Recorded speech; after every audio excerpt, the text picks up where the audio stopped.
Hello, it's Auntie Lindsey, and I thought I would come on here with a different camera angle. Ooh, look at me. And also talk about mental health, because that's a subject that no one really wants to talk about. And I especially noticed it with higher authorities. As soon as you mention any sort of mental illness or anything, people are just like, don't want to hear it. And also, you know, most people, generally the general population, about, I don't know, 80 to 90% don't really want to hear about anyone else's problems. Everyone's in their own bubbles and have their own things going on, and, you know, it's to be expected. And most people just want you to be happy and smiley, you know, especially for me with my RBF. People are always like, you're too beautiful not to smile. Why aren't you smiling? You know, when half the time they don't realize I'm just a heavy thinker, and I don't know, when I rest my face, I just look completely grumpy. So, sorry. But also I want to talk about, you know, some of the things that I deal with on a daily basis and how I deal with things. And I understand that the way I deal with things is a lot different from probably most people. Just because of the way I grew up, and I don't know. I know I'm different. As I mentioned before, I have PTSD, and that is not a genetic thing. That was brought upon my environment due to major traumas over the course of my life, and it comes and goes. It definitely does. For years, I could just be fine, and then something will happen, and it sends me into a lot of panic attacks and messes up with my internal system. And also, because I'm now in my 40s, I have that fun other stuff than really bad night sweats and hot flashes, and so that all kind of brings everything together and can understand why women start going crazy at this age. I really do. But don't worry, my mind's not going. If my mind were to break, it would have happened right after puberty, between, you know, my teen years to my 20s. And now I'm well off into my 40s, so I have nothing to worry about on that end. Maybe a little loss of memory, yeah. Because part of the way my brain deals with trauma, as it always has, is to block out memories associated with that trauma. So I may have zero memory of what happened. I have an idea of what happened, but my brain just blocked it out. And for some other people, their brain may split off and take on other personalities to cope with whatever trauma happened in their life. For me, it's just like my memory is like Swiss cheese, really, from childhood. I can remember certain aspects of my life and certain things, like key moments and maybe some key people, but if there was any major trauma, I don't remember a whole lot in that time. And that's okay. I also, people comment all the time of how my an emotional state, and that's part of my detachment that I have of people. I don't attach to people very easily. I have a detachment issue, but I do take on other people's feelings because I'm an empath. So I can feel and take on someone's feelings. It's really hard to describe, but I can't show my own. I have a hard time with my own feelings. They're kind of, just because they've been bottled up, contained for so long. So it's really hard for people to even comprehend that maybe I'm super happy and I'm not showing it, or I'm really pissed off and you wouldn't be able to tell. I just might be really, really quiet. Although lately I've been really like vocal, and I don't know what's going on with me. So yeah, there's that. And, you know, with all this added stress that I've been dealing with lately, and kind of in between jobs at the moment and taking temp jobs here and there, it is stressful because then I have to think about finances, because I do support myself and rent, and I do live in Seattle, which is expensive. So, you know, there's a lot of different factors there. But the way I cope with things is I do hot yoga. I do even though I don't like to be hot, I like hot yoga for some reason because I can sweat out all the toxins and it does make me feel better. And I do have a lot of arthritis in my joints and stuff from years of ballet and dance. So yeah, I do hot yoga. I listen to music, when I'm really stressed out, I listen to classical music. If you've noticed, I do like Mozart and Bach and other classical music just because as I was growing up, and I spent a lot of time with my grandparents who raised me a good portion of my life, and they're both from England. They didn't come over to America until they were in their 30s. So my grandmother especially always had classical music going, and they put me into ballet at an early age to build strength in my legs, and it was really good to teach me discipline and everything. And I did have a scholarship at Pacific Northwest Ballet here in Seattle for at least 2 or 3 years. I don't remember. But yeah, so I've always had ways to balance out the chaos with positive things like ballet, Girl Scouts. I had a big sister from Big Brother, Big Sister program. What else did I have? I went to camp every summer, almost every summer for Girl Scouts, horse riding camp. And my aunts on my dad's side would take me we all go camping together because there's a lot of girls on that side. So girls camping trips during the summertime and family reunions on my dad's side. So there were always a lot of positive things that were happening, despite all the chaos that was happening for wherever we lived.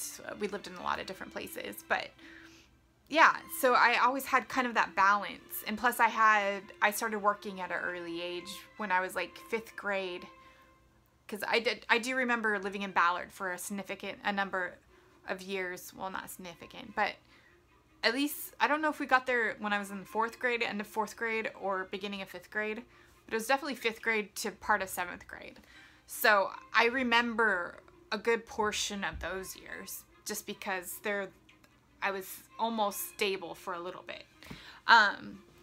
But that's when 5th grade, I had 2 paper routes. I had the Seattle Times and Ballard News Tribune that I did, and I had to go door to door, delivery, collect, payment at the end of each month. And then I sold Girl Scout cookies. That's when we were allowed to go door to door. And I would take the bus all over the city to go to ballet lessons, because at the time, Pacific Northwest Ballet was in Wallingford at the Good Shepherd's Home. I think at one time that was a girls' school back in the days. And then it was a ballet school until more recently Pacific Northwest Ballet moved to the Seattle Center. But in the 80s, it was in Wallingford. And so I would, take myself to ballet class on the bus, 5th, 6th, part of 7th grade. And I also played the flute during that time. I was in band. I was even in summer band, and I know what you're gonna say, but I was in jazz band, and also played the drums. But yeah, I had a lot of positive things, and I was a hard worker. And after my paper routes, I would babysit other neighbors' kids. Eventually, when we finally moved to Sumner, which we stayed between junior high and high school, I think I got there in the middle of 7th grade, and then ended up graduating in Sumner.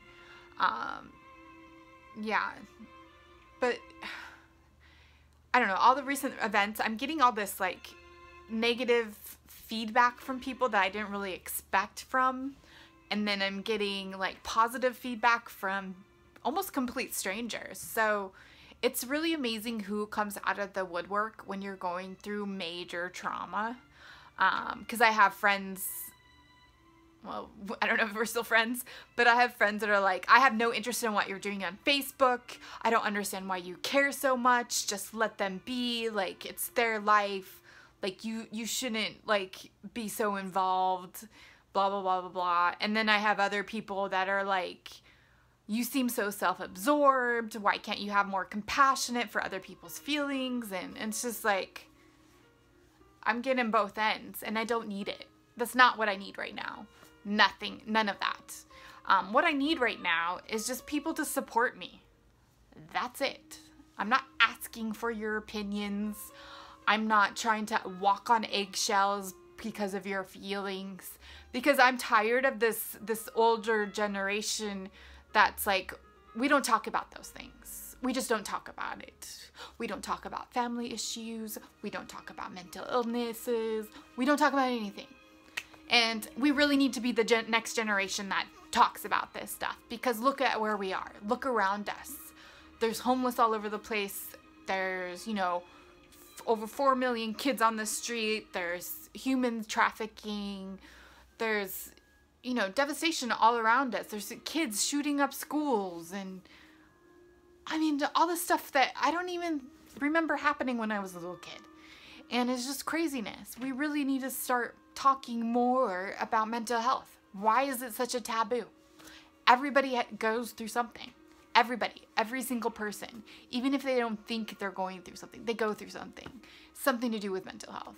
We all need some sort of mindfulness and ways to deal with things in a positive way, instead of like going to the doctor and getting prescribed lots of medication and getting addicted to those medications and then, you know, ending up even worse. So we really need to talk about positive ways to deal with things and positive, you know, reinforcements. And I don't know, we just need more of that. Because I'm getting kind of tired of it. And I've been shut down for so many years that I'm just like, I've had enough. And I'm going to use my voice, whether you like it or not. I'm sorry. I'm not going to walk on eggshells. So yeah, positive things, ways I deal with things. So I do shut myself off from other people because, let's face it, it's probably for their own good. Because I do know that a lot of people just don't understand. And I just don't have that energy to explain it to people. I do my yoga. I listen to music. All sorts of music. I love music. That was always a thing when I was a kid. I would listen to music nonstop over and over again. When we finally got the headphones, I could listen on headphones. Before that, I had my stereo boombox. So yeah, music has always been a part of my life, and that because of ballet dancing, you know, the classical music, and just the structures and learning the ballet steps and learning, you know, ballet. A lot of all the poses are in French, and I took French as well. And, you know, there's a lot of good things that did happen in my life, to be honest. And, you know, it was really good in helping to make me who I am today. So music is a number one thing. I also write. I write poetry. Maybe I'll share in another video some poetry I wrote as a teenager. Some of it's a little disturbing, but I do write. I also crochet. I've been crocheting these scarves for a long time, and they get funny shapes. I don't know what I'm doing. I'm self-taught. My grandmother taught me how to knit, but because of some arthritis in my hands, knitting is a little harder for me. But crocheting, for some reason, is easier. And so I learned how to crochet actually from watching YouTube videos. What else do? I do art. I have tons of art supplies. I have a lot of charcoal because I like charcoal drawing, colored pencils. I have paint. I have all sorts of sketchbooks. I have coloring books. I have adult swearing coloring books. Yeah. And another thing I found, another number one important thing, I do talk to a social worker, and that's okay. I have my own social worker that I talk with, and throughout my life, I've always talked to a therapist, whether it was mandated by the state because of things going on at home, or, you know, major trauma that happened in my life that I needed to go see a counselor for, or just recently because of my, panic attacks. I can't seem to, like, didn't realize I had so many. Like, they just started again, like, this summer, was really the start, and I hadn't had a panic attack, I think, since a major one, since maybe when I lived in California, Like, it's really been a long time, and I forgot how they feel and what brings them on. And so now I really have to pay attention to my environment and what I'm doing, because it's a little scary. But yeah, this year during December, January time, I was going to the doctor a lot because I knew my contract was ending with my job at the end of January, so I needed to get all those doctor's appointments in, and I was starting to go what I thought was menopause because of the night sweats and the hot flashes, and I just couldn't get it under control, and it was driving me crazy. And I would wake up extremely nauseous and dehydrated and really, really tired, and just felt like I was going crazy because I was also, you know, dealing with a toxic environment at work. I just didn't have a good, well, the last couple bosses I've had in the last couple of jobs have not been good. It's been a little bit toxic.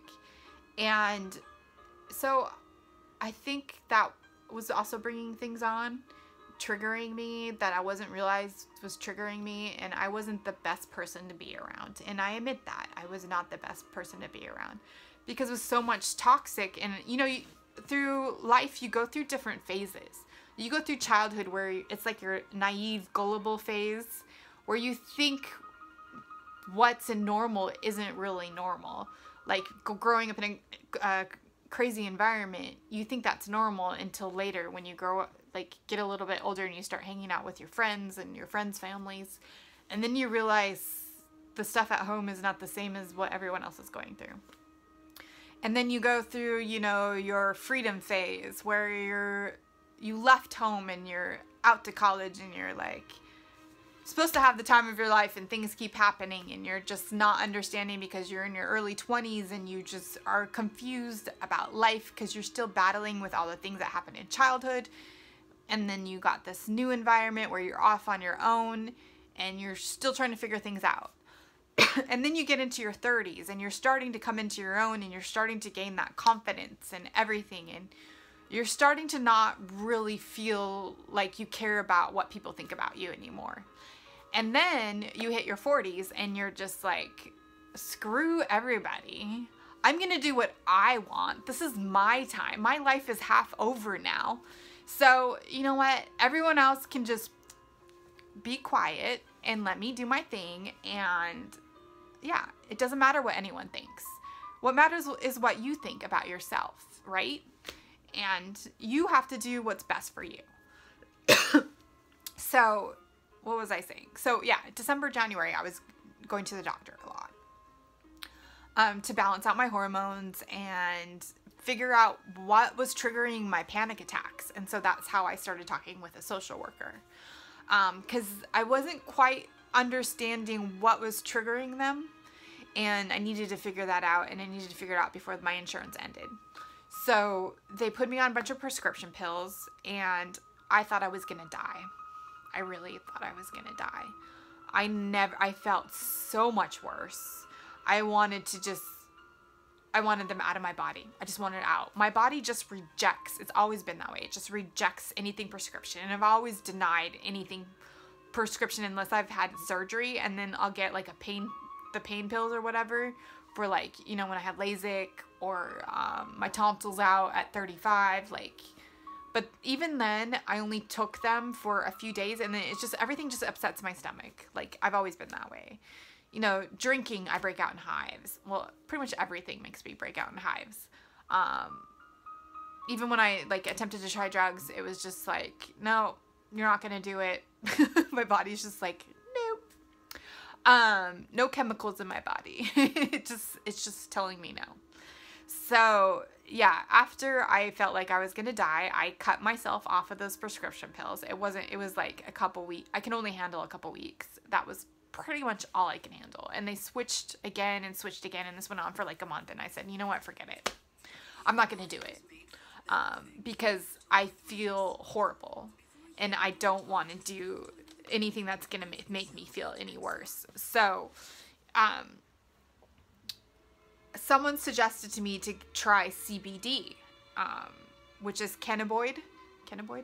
It's from the cannabis plant, but it's not psychoactive, so it doesn't make you high. But it does help with anxiety and inflammation and nausea. It has all these factors. Some people take it for seizures, cancer, everything. So what it does for me, so now I've started taking it almost pretty much every day for the last 2 months. And I've really noticed a difference. It's really helped me. What it does for me is it quiets down my head. So it shuts off those flashbacks, the reoccurring screaming, yelling, like flashbacks in my head over and over, that replay. By the end of the day, I'm just like exhausted because I'm fighting off all these like things that are replaying in my mind, and then something will happen and it triggers another thing and another memory, and it's like I'm just constantly fighting a battle in my head that people don't realize. It's just constant. It doesn't stop. So yeah, so the CBD has really helped with that, and it's the only thing that's saving me right now from my major panic attacks. Otherwise, I pretty much would be in the ER every single day. And I was already in the ER this summer, I think around August. Yeah, I was in the ER for a major panic attack that I didn't realize was a panic attack at the time. And the doctors, because I had walked myself to the doctor because I'm stubborn like that too. And they said, you know what, I think you're having a stroke, because my left side wasn't responding to my right side. And I don't know, it was a lot of things were going on, and migraines started triggering. I get migraines really badly. I've always had them since I was a little kid. I would get them so bad I would start throwing up.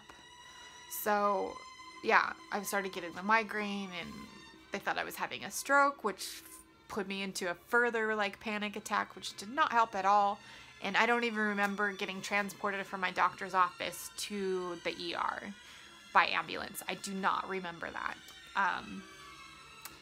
Yeah, so that was kind of the start of major panic attacks. And then with everything happening right now, it's just the stress on my body. It's not like, I don't know how to describe it. It's just major stress on my body.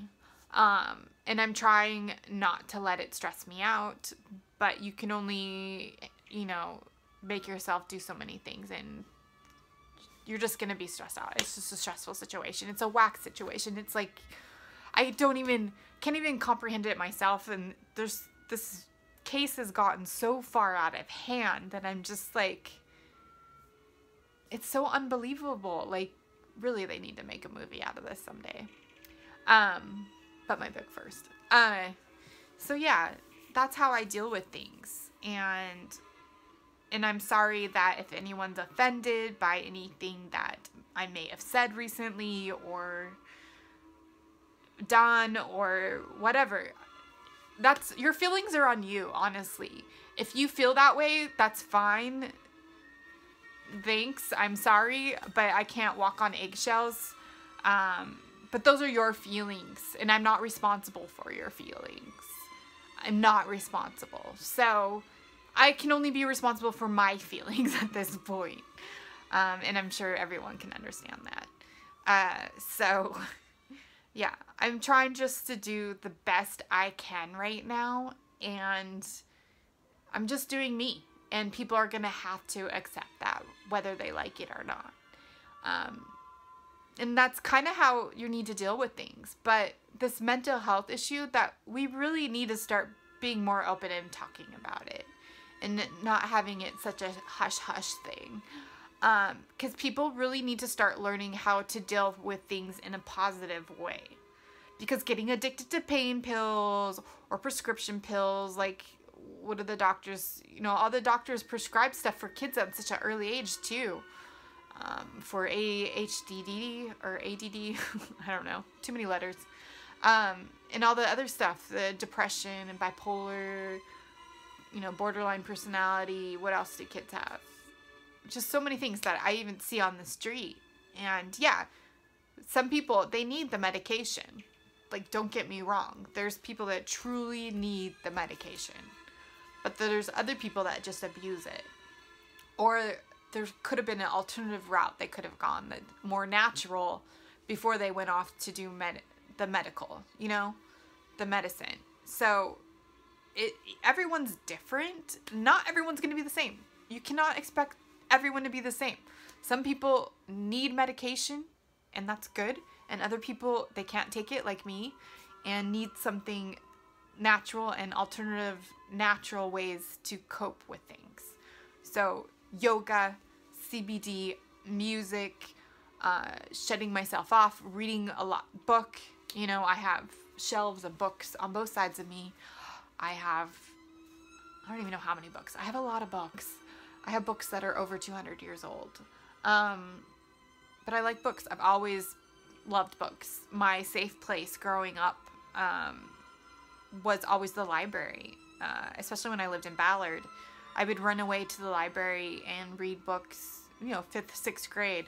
I was reading books on UFOs and Bermuda Triangle and Hollywood Runaways and pretty much anything to get my mind off of things. Of course, I read like normal stuff like Little House on the Prairie and Judy Blume books and who else? Now Nancy Drew. I did read some of those, but I was more interested in the unknown and other teenage runaways and stuff like that. I don't know. I was a weird kid.